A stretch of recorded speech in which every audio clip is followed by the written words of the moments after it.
Okay. Here we will be looking in detail about the pronoun resolution, which is the most important part of this particular module, wherein we will be seeing how the pronoun resolution takes place. There are different methodologies that is used for pronoun resolution. Generally, we will be seeing the English language, and there are different methodologies that is involved in doing the pronoun resolution in the English language. So, since there are different methodologies, some methodology will be applicable for some particular type of discourse that we are having. So it is if you want to design a system which is very efficient, you have to go for the combination of it, and the selection of the methodology can be based on any of the heuristic information that is known beforehand. Now we will see the first methodology that is called based on recency. So this theory says that the entities introduced in recent utterances are more salient than the uh, utterance that is made further back. This is a very simple thing. That is, the person we are talking about is the most probable, like recently what we are talking about is the most probable one to be a referent for a particular mm, entity. Okay. Now, here is an example. John has an Integra. Bill has a Legend. Mary likes to drive it. Now, here the pronoun is it. It symbolizes a car. Okay. So, there are two sentences that is referring to a car. The first one is John has an Integra. Integra is a car, and Bill has a Legend. Legend is a car. Okay. According to the recency principle, it will be referring back to the legend rather than integra. Okay, so this is the first one of the principle that is being used for pronoun resolution. The second one is a grammatical role. Okay, so here some salient hierarchy of entities are considered based on the grammatical position of the expressions. So when I say about the grammatical position, we will be considering the different entities inside the entities based upon the grammatical position, like the subject. Okay, so whenever um, we are going for pronoun resolution, the first thing that comes into picture will be the subject position, then comes the object position, then the subsequent positions of the objects in the particular sentence. Okay, so based on this grammatical role, it will go for the pronoun resolution. Now here is an example for it. John went to Acura dealership with Bill.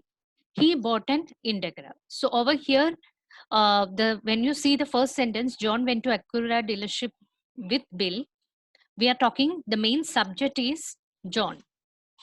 We are talking about John. So the subject is John, and hence it is given the preference. Now we will move on to second sentence. Bill went to Acura dealership with John and he bought an Integra. Now, since we are talking about Bill, Bill is a subject. Again, Bill is going to be the referent for the he that we are using in the second sentence. Now, if I consider the third sentence, John and Bill went to the Acura dealership. He bought an Integra. Now there is a confusion whether it is John or Bill. So, grammatical role is not going to help you a lot, but that can be considered as I told you, one of the methodologies it can be considered to do the pronoun resolution. Now, coming to the third aspect. The third aspect is nothing but repeated mention. That is, in this theory says that the entities that have been focused on the prior discourse, that is what we are talking about right now, okay, that will be considered to be the um, pronouns that is being used on the subsequent discourse. Now we will see an example. John needed a car to get to his new job. He decided that he wanted something sporty. Now this he belongs to he only, that is John. Bell went to the Acura dealership with him. He brought an Integra. Now, whenever I am saying the he brought an integra, he refers to the John, because he is the most number of times that we have mentioned. That is, even with the second sentence, the pronoun that we have used is with respect to the first sentence is John. So John came into picture in 3 times, sorry, 4 times prior to the sentence, and Bill came only once. So it says that John is the most important entity, and whenever I am using pronoun, that belongs to the most used entity, which is nothing but John. Okay, so like this we can do the pronoun resolution for the things. These are the different theories. If you see the text one by one, you can see that some are working for it, and for some sentences it is not working. For example, if I take the same sentence over here, the recency, if I consider the theory of recency, if I consider he bought an integra, he will belong to Bill. But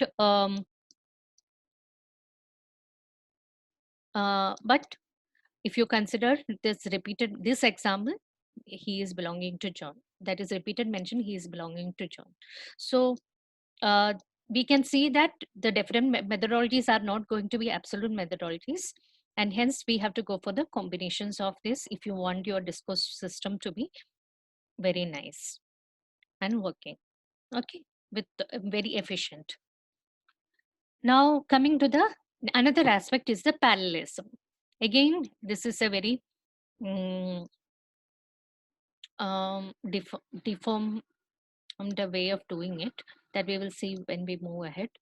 Okay, so parallelism refers to the strong preference that appear to be occurring in parallel. Now, if we see this example, Mary went with Sue to the Acura dealership. Sally went with her to the Mazda dealership. So over here, more than Mary, it is assumed that her is referring to the Sue, because there is a parallel way of talking. That is, Mary went with Sue, Sally went with whom. So that that is parallelly. If you consider the two sentences in parallel, you can see that her belongs to Sue. So again, this suggests that we might want a heuristic which says non-subject pronouns prefer non-subject reference. So that is why, as I told you, there should be some information in which you will be going to resolve the pronoun for this particular case. Now consider the example over here, that is Mary is a preferred referent in this particular case. Okay. Mary went with Sue to the Acura dealership. Sally told her not to buy anything. Now from this sentence you can infer that her refers to Mary and not Sue. So even if there is a parallelism that is occurring between the sentences, the reference is going back to Mary, which is not coming under this parallel category. Now coming to the last one, which is the most efficient one we can say, that is called verb semantics. Certain verbs appear to place semantically ordered emphasis, so that the pronoun resolution is very easy. So we will see the different aspects in which we are going to consider. Here we will be considering the meaning representations of the verbs that we are using. So based on the meaning corresponding to the verb that is being used, you can identify what the pronoun is referring to. Now, John telephoned Bill. He lost the pamphlet on Acura. Now, over here, you can see that who is the subject? John telephoned Bill means John is the subject, right? So, when you say that he lost the pamphlet, he will be referring to Bill. Now, we move on to the second sentence. John criticized Bill. Now, over here, the subject is Bill rather than John. So he lost a pamphlet on Acura means he is equal to Bill. So like this, if you go to the verbs that is used over here, the verbs used are telephoned, telephoned. The subject is who is calling is said to be the subject, and here the John is calling. And criticized, criticism is based on a particular object, so object will become a focus, and over here Bill is the one that is getting criticized. So like this, based on the relationship of the based on the meaning of the verb that we are using, we can identify the appropriate pronoun in the conversational agents. The second category on which uses verb semantics is based on the goal thematic role. That is, again, we will see an example. John seized the Acura pamphlet from Bill. He loves reading about cars. Now, the goal is John and the source is Bill. Okay, so John wanted the Acura pamphlet and he took it from the Bill.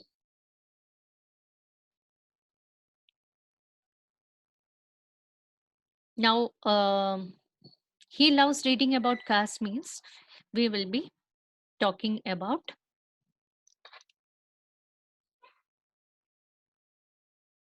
John. So the goal is John. The John is gone and hence he refers to the John here. Now the second thing, John passed the Acura pamphlet to Bill. Okay, so now what happens over here? The pamphlet is with the Bill. Okay, so the goal will become the Bill, and he loves reading about cars means Bill is loving to read about the cars. So that is based on another aspect where then the verb semantics come into picture, where what is the goal and what is the source is being identified, and the goal is considered to be the appropriate pronoun resolution for a particular case. Now, the another methodology that used by web semantics is based on stimulus and experiencer role. Okay, the car dealer admired John, so he knows Acura's inside and out. Now, if you see,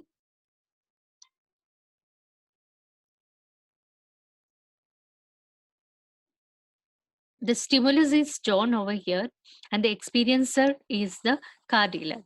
The car dealer was able to identify that John knows many things about the car. Okay, so one who is experiencing is car dealer, and the stimulus is John, and the stimulus will be the one that the pronoun will correspond to. That is, he knows Acura's inside and out means John knows Acura's inside out. Now, coming to the second sentence, the car dealer impressed John. Now, the stimulus is car dealer and the experiencer is John. The car dealer was talking about Acura and John got impressed by it. Now, he knows Acura's inside out means the car dealer knows Acura inside out. So, always the stimulus will be the one which will be holding the information about the pronoun. So these are the different methodologies that is being used with the verb semantics. But if you consider verb semantics, as I've told previously, when you are going to touch the semantics, it's going to be a difficult task. It is time consuming, and it can lead to But if you see the performance of the semantics one will be better.